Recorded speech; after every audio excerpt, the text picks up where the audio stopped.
listening to Parental Advisory in Reverse, a new podcast from a Gen X daughter caring for both her aging parents, finding her way, and sharing unique and inspiring stories with new and old friends.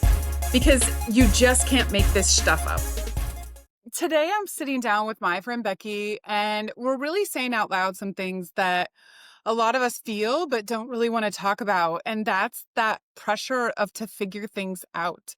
Sometimes you're tired of being the parent. Sometimes you are tired of figuring everything out and still feel incredibly grateful for the opportunity to be of service to your parents. Because something happens in caregiving that I know I wasn't prepared for. You start to see your parents through a softer lens. The old tension, the family history, all the complicated stuff sort of takes a backseat. It's replaced by these new moments of compassion and connection. Becky has taken on a new challenge with Mary Margaret. And one thing that really stands out for her and me is this teamwork that exists between our siblings. She'll tell you herself, but we both feel like we won the sibling lottery. Her younger brother has been a gift. I know that my sister has been a gift. Here's Becky's story. Thank you so much for doing this. When we worked together, she lived in Lafayette, right? I remember when your dad passed away. Yeah. But if you just want to tell me, like, how did it come about? She lives with you now, right? She lives about 7 minutes away with my younger brother. But we see each other all the time. So I now am like kind of the financial make all the decisions person. He's kind of the one who gets to be there with her, drive her places since I'm the one that has the full-time job. So he's on disability, so that helps out so he can be the one at home with her all the time. But yeah, my dad passed away in 2009, and then in 2012, my mom's bank, where she was like a vice president, did a restructuring, and because Oh, she was one of the top salaries, she got cut, laid oh, off, and at that time she's in her 50s, and that hitting with my dad passing away, and they had been together since high school, so I think she fell into depression. So I had her move down to Indianapolis with me, figuring it was just easier, and maybe she could find something down here. A lot more opportunities to go into something. And then in 2013, started to see some not coming out of the depression and some real memory issues and anger coming out of her that um, were completely unlike her. 2014, the memory issues became worse. I started to oversee a little bit of her finances. And by 2015, it was evident that I needed to take over finances completely because she had not been paying bills for like 6 months. And so that was hard. That was me trying to figure out how am I now going to make up that money to pay what she hasn't been paying for 6 months, and how am I going to now get back on track with her. At that point, she was still really angry, which is really kind of the first hint that Alzheimer's is going on. But we didn't know that. I didn't know that. I didn't make those connections. And think I didn't want to think, hey, it's Alzheimer's. Let's go and see about this. But I think the breaking point was she drove to the grocery store, which is like 5 minutes away from the house. She made it there, did her shopping, but could not find her car in the parking lot and just broke down, started crying. And so another customer found her. I had changed in her phone, I think, my brother and I to have our names and who we were. And so they called my brother.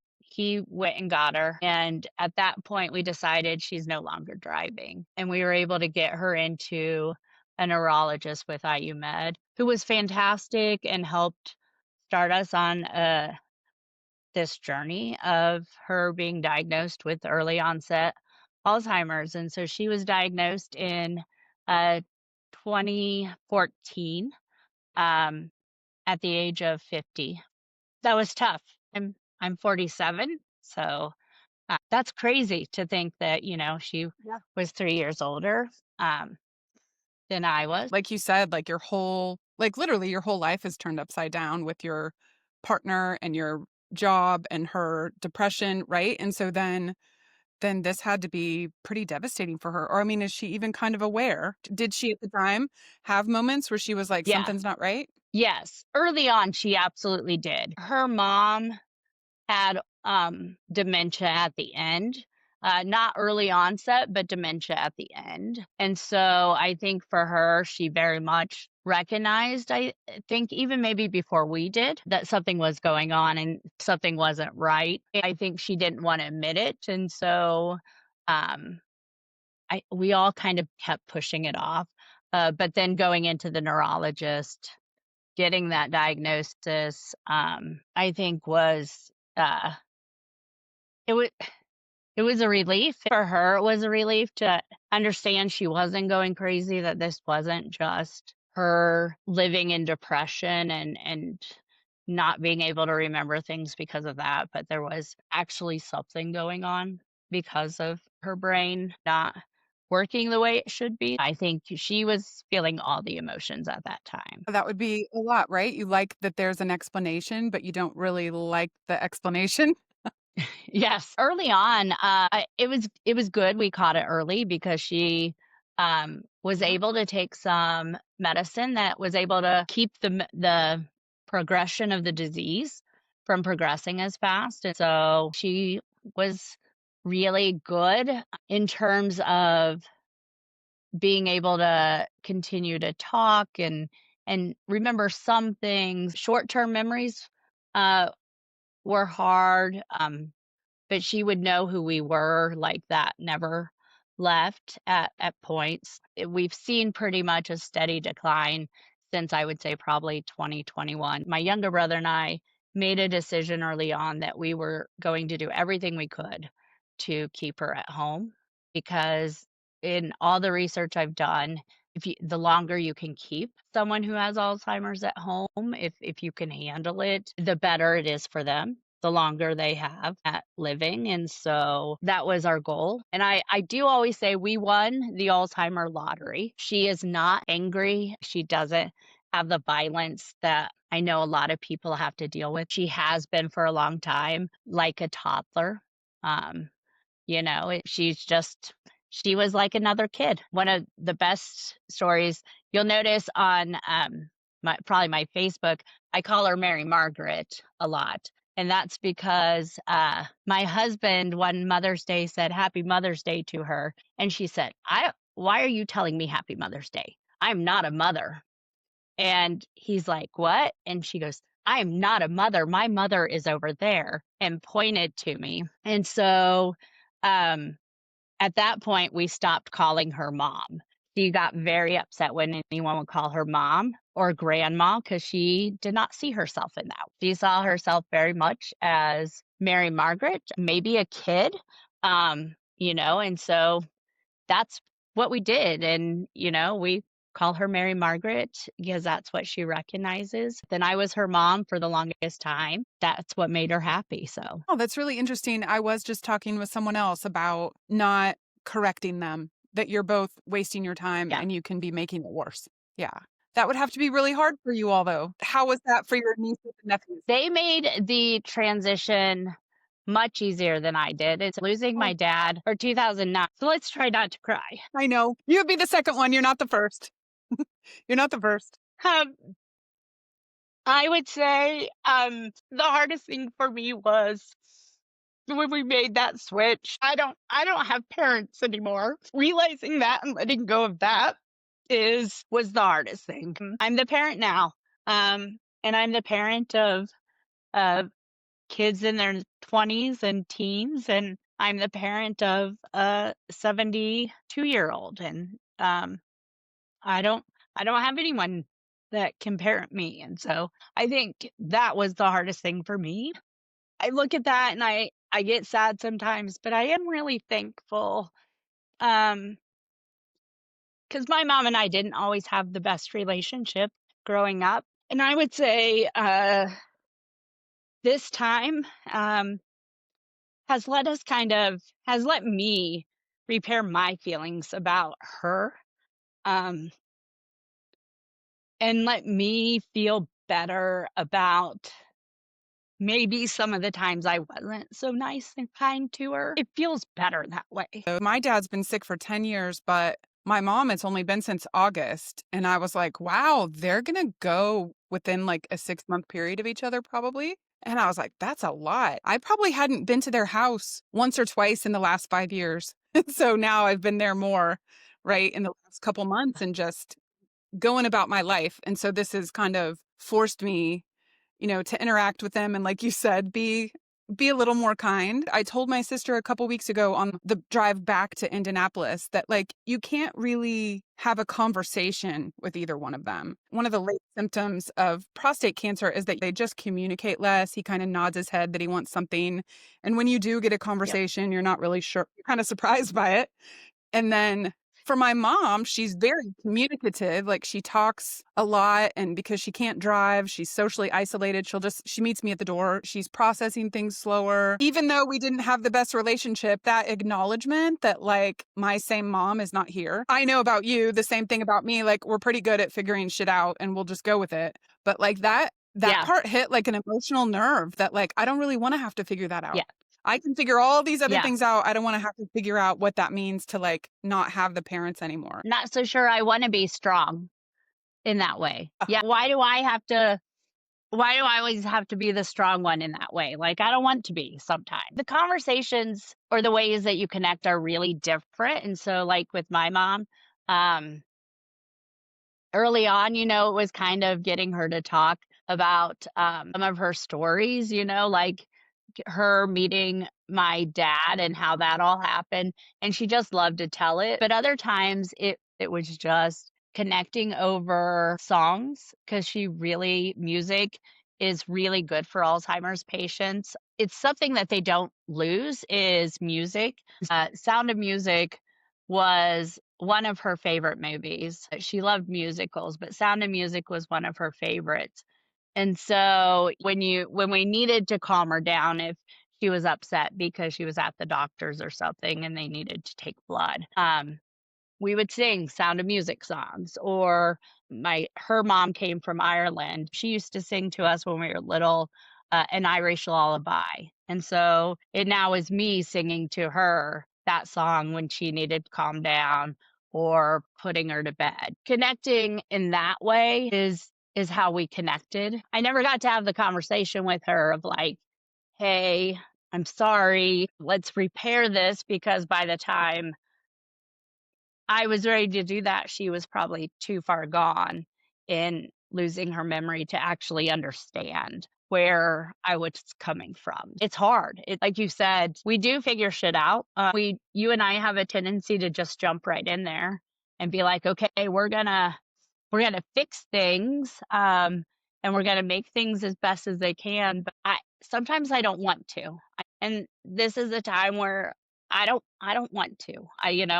But I have to, I guess.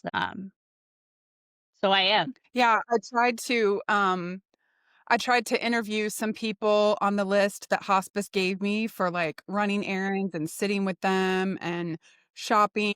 I was gonna orchestrate all these people to fix it and make it better, and quickly I realized that Yeah. it was gonna have to be more of me. I think at first I didn't really want to do it. I'm the power of attorney for health and property and got everything organized. My parents are actually very organized, which is great. I think only about a month had gone by of my dad not paying the bills. The important things have kind of gotten organized, and now it's just a little bit of a waiting game. And like you said, enjoying and connecting and doing whatever needs to be done. Yeah, people constantly ask me, because obviously I post a lot about her, ask me how she's doing, and I always say, "Look, she's happy."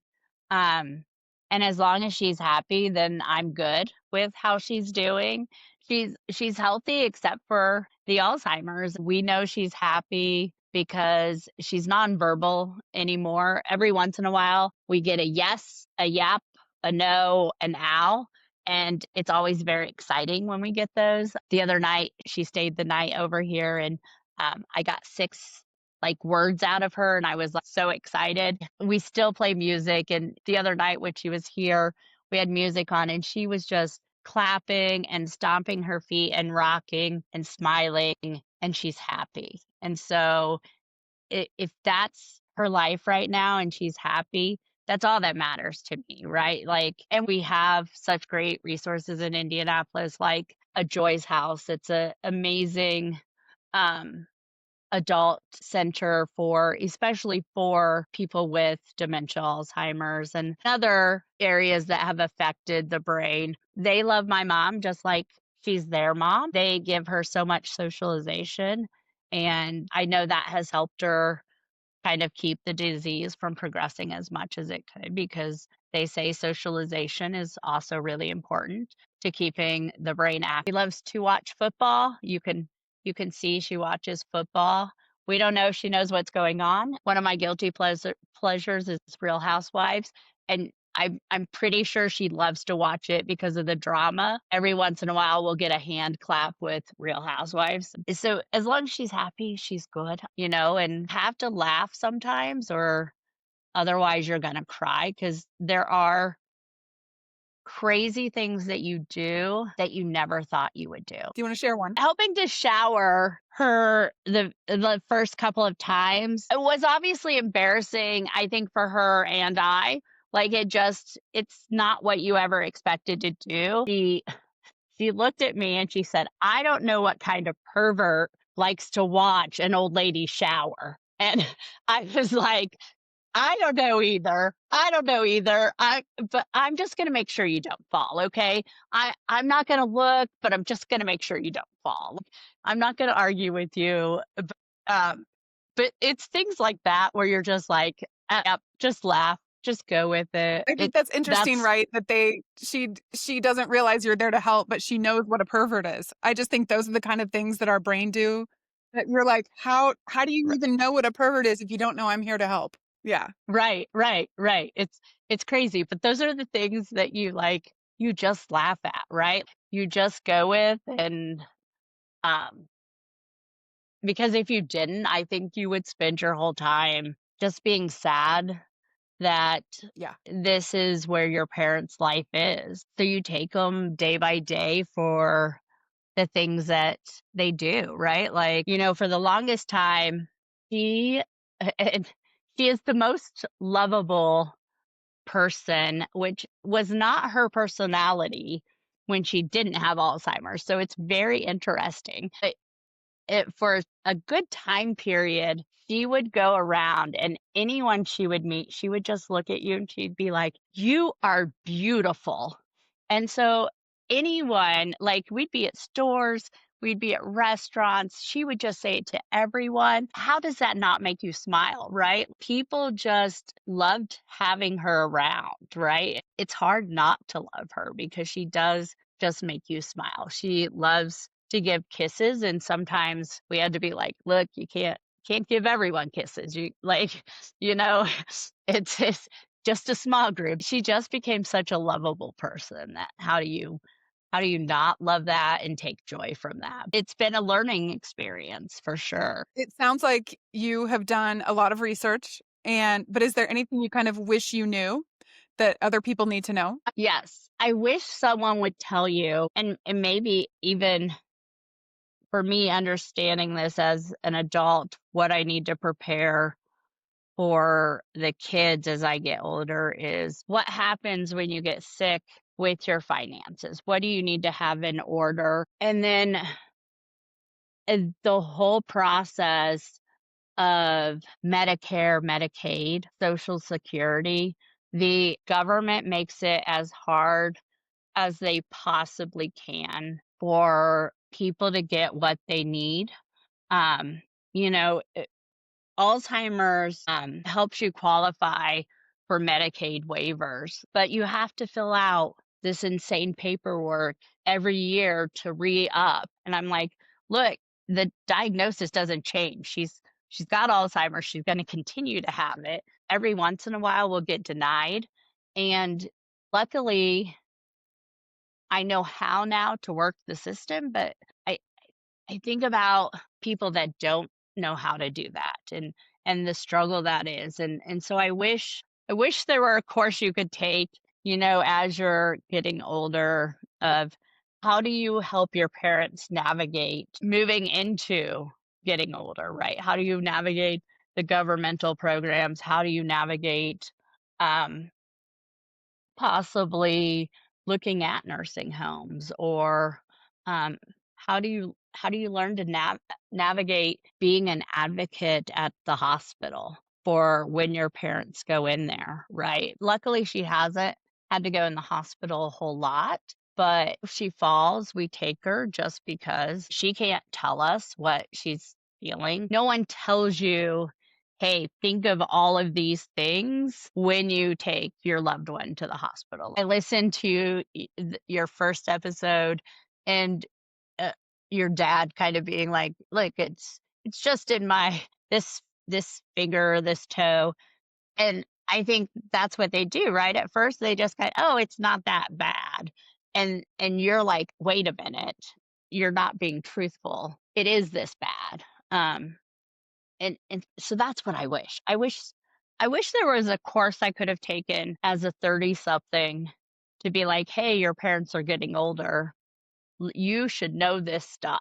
I was thinking of Joy's house when I was thinking about this episode and just how to link to some of those resources. My parents didn't really get sick until after they retired. My mother is a retired public school teacher, and so she has a great retirement benefit and there's a Yeah, death benefit.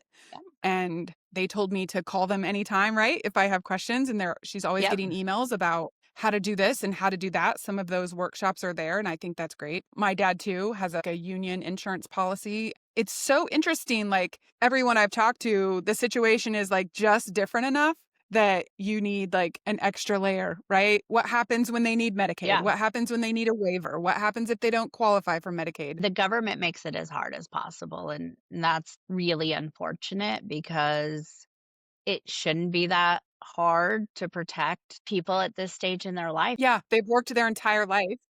Right? And then because their health is gonna consume all their resources, and then they can't leave anything to their family members.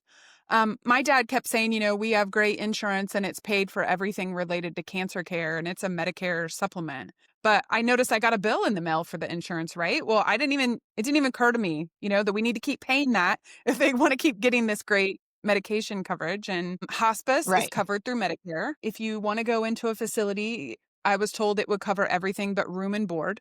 Well, I don't know what that means. They live in a really small town, so the facility choices are really, really limited. And Yeah. I know that they both want to stay at home as long as possible. And I don't, I can't even really imagine what that'll look like. But of course, we'll figure it out even when I don't want to.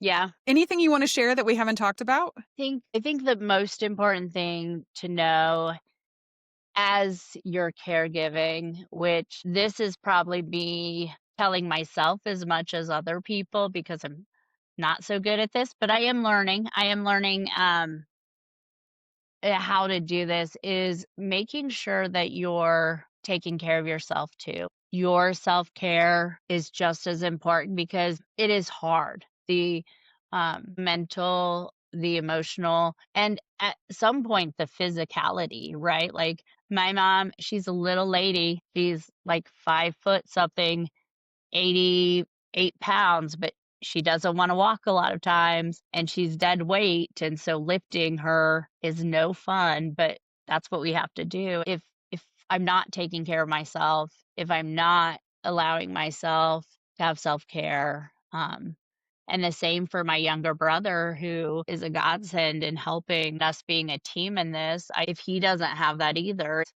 I don't think that we would be able to keep her at home, right? You have to make sure that you don't lose yourself in the caregiving because I think it becomes very easy to do that. Most people right now are stuck, which your podcast is great for, are stuck in this time where we're juggling full-time jobs, doing all this stuff, trying to have lives of our own while taking care of our aging parents, and it's easy to lose your own life and just focus on work and taking care of your parents and things. Are there things that you do to take care of yourself during this all? If I am not feeling like doing something, I try not. I try to just say I can't do it. So, like, I have kids in their 20s who, I try to host Sunday dinners for, but if I've had a tough week and it's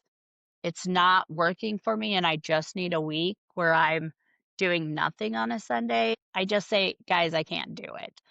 And they're all okay with that, right? Like, I think, they understand what it is that I'm giving. That's great. I kind of have that agreement with my sister. You do what you need to do, and I'll do what I'm comfortable doing. And if you don't Yep. want to go visit or you don't want to take this task, like just say so, right? Just say that you can't do it. Yeah. And then of course, we'll figure it out. But I don't want there to be, tension or animosity between people who are really trying to just do the best they can in the situation that they've been given. It sounds like you and your brother have worked it out pretty well with your relationship. When my mom was first diagnosed, I think we had a talk about, like, what does this mean for us and how are we gonna handle this? There have been times, of course, where it gets tense, right? And one of us feels like the other one is giving too much, and we just have to have those conversations with each other and say, "Hey, let's talk about this," or "My feelings were hurt," and just work through that. We both realize it's a team effort, and at this point, it's a family effort, to be honest with you. It's everyone really helping to pitch in. I dealt with my own illness a couple of years ago where I was really struggling,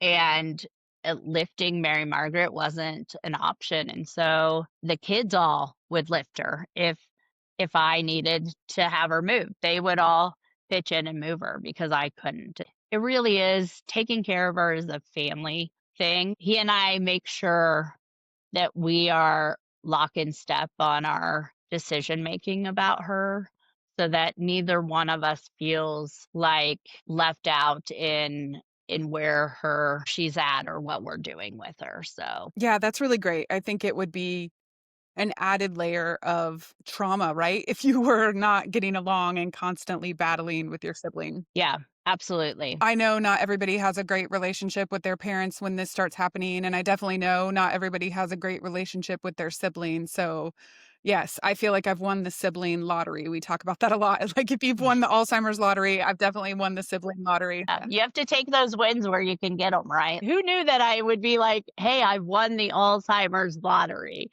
It's not something I ever thought I would be saying, but I really did win the Alzheimer's lottery with Mary Margaret, and thankful that I got to know her in this way, as this lovable person who I think she probably always was, but her anxiety and stress and worries kept her from always showing that. And so, I'm thankful for that, that I get to see her and learn who she was in this way. So, Thank you, Becky, for sharing your heart and your story about Mary Margaret. Every conversation reminds me that caregiving is messy and meaningful and never as straightforward as we hope. After a few trips from EMS to the house, we finally convinced my dad to get the fall alert necklace and a hospital bed. Just like Abby said it would be in a previous episode, it was a heart-wrenching decision, but it's better for everybody and his safety. We also made the decision to hire somebody to stay with them overnight so that the 2 a.m. phone calls will stop to me, but also so they can feel safer and less confused and better supported. My mom can just not give him the care that he needs. And in the funny moment this week, she told me that her wigs were getting hard to manage. She has 2 of them. This from a woman who used to manage a classroom of 30 first grade students every single day. It's wild how life comes full circle, and these tiny moments remind you just how much has changed. I too, like Becky, am grateful for the opportunity to see the softer side of my mom. If you're walking through something similar, I see you. It is hard and it is heavy and it takes so much out of you. So please take care of yourself. You've been listening to Parental Advisory in Reverse.